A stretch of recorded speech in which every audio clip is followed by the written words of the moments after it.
to Lumberjack Impact. I'm your host, Blake Neubauer. Lumberjack Impact is the show where we highlight the amazing faculty here and explore all things that make SFA great. My guest today is a professor of history at Stephen F. Austin State University and is a leading figure in the preservation of East Texas cemeteries and historical artifacts. She also leads workshops focused on gravestone identification, cleaning, and documentation. Ladies and gentlemen, my guest today, Dr. Perky Beisel. Thank you so much for taking time out of your very busy schedule to join us today. Okay. For those watching, how would you describe, just like a brief summary, what you guys do? Well, with the cemeteries, it's helping the communities preserve their cemeteries. That can range from finding them because they're lost, they're covered over, they're inaccessible, legal restrictions, all the way to promoting and enjoying them, which is putting up markers, doing the research for state recognition or national recognition, and everything in between, which would be especially looking forward, putting together a preservation plan, working with the community to do the immediate work, and then figure out how to keep it in the future, especially with the changing demographics in this area. So with the cemeteries, it's consulting on however needed, and then depending upon the project and the location, the community, it's all community driven, then I can incorporate my students into that process. So you mentioned lost cemeteries. Mm-hmm. How does one go about that with finding the cemetery and then kind of cleaning it up and then making it to where the public can see it? So the big thing is that technically they're never lost. It's just we've forgotten where they are. It may be because everybody who's buried there, all their relatives are long since gone. They have no immediate family. And so some cemeteries are, quote, discovered on property. Oh, I went out back, I bought this new property and found some gravestones. It could be that the community knows, but those who know aren't contactable, especially here in deep East Texas. We're in a rural area with depopulation. Those that know may live in Dallas or Houston or Los Angeles or New York. And so how one stumbles across it, other people are researching. We're on the trail of several in the area that somebody says, I know so-and-so was buried here, or I've been told somebody was buried there.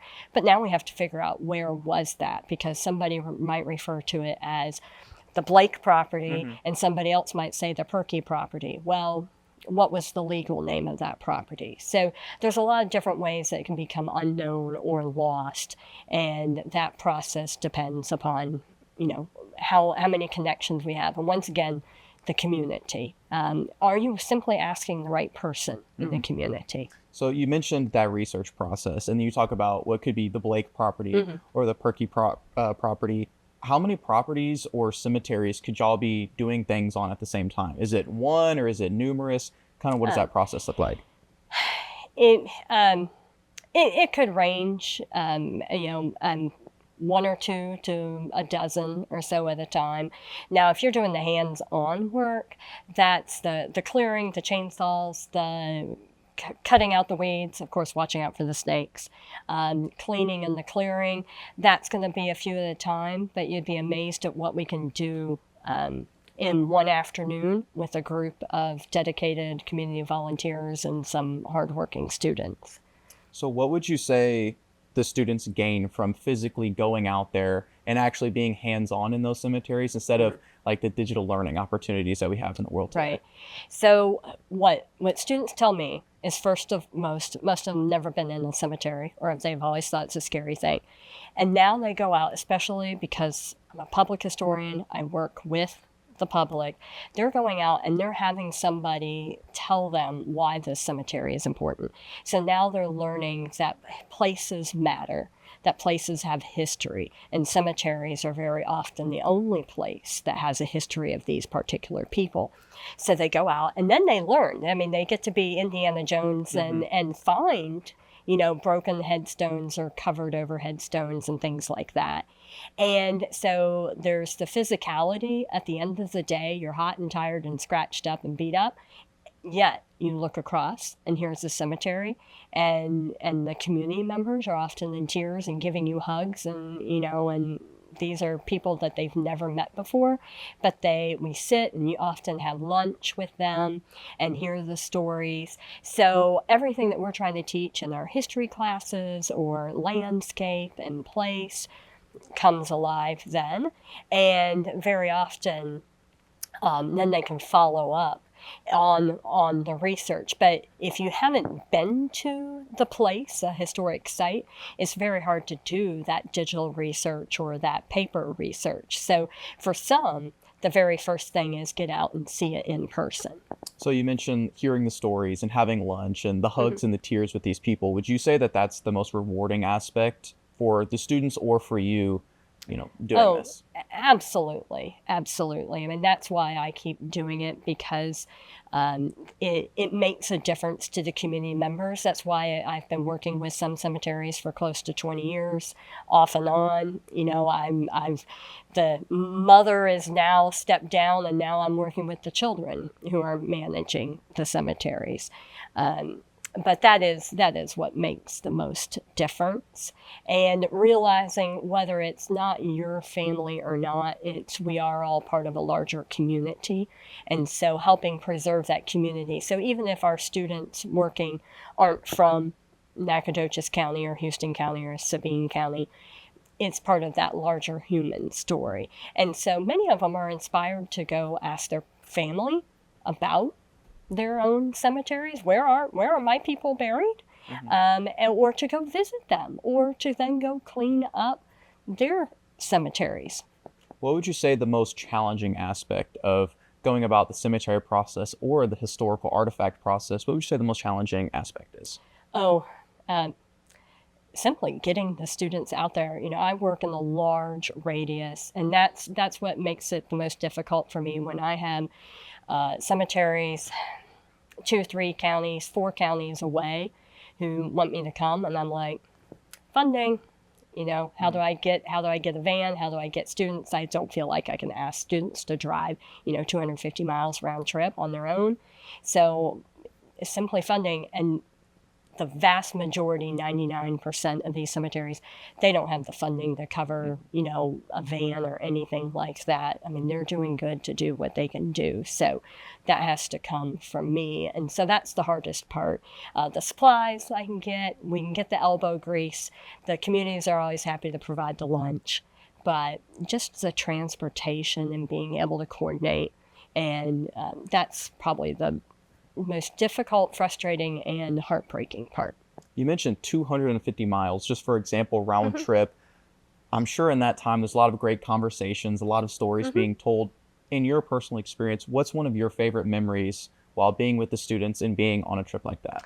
Well, it wasn't that far away, but when I had the students, when we went to Old Mount Gilead, which is here in Nacogdoches County, but it was a big production, literally a production, TV production, to get out there.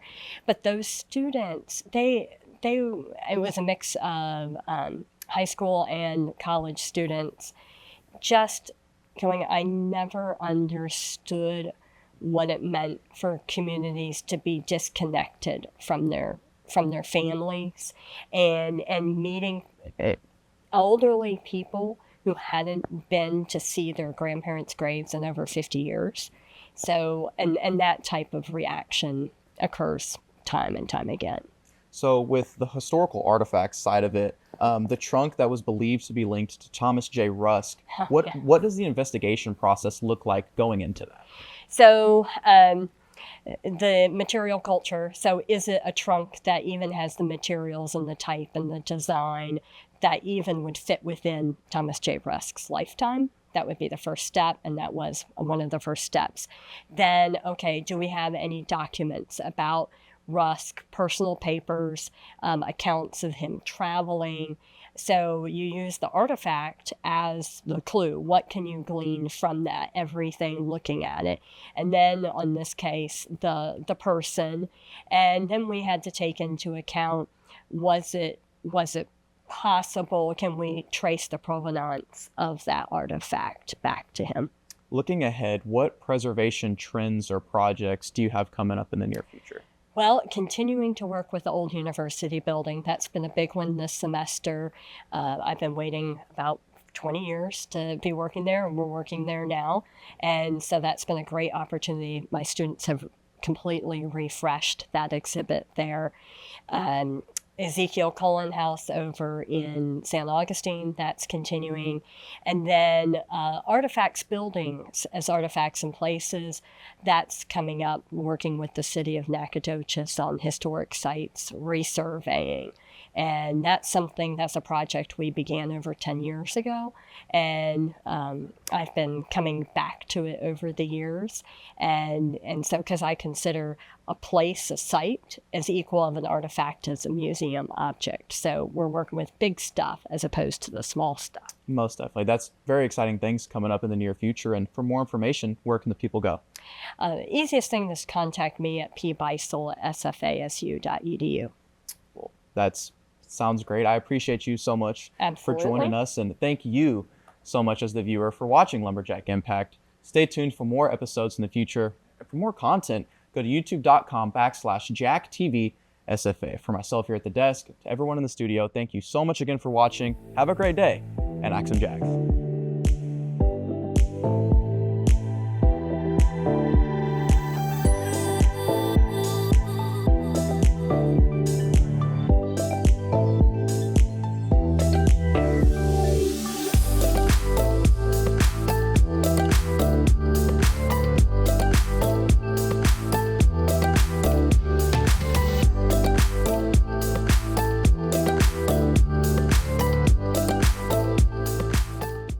This program is brought to you by the Department of Media and Communication at Stephen F. Austin State University.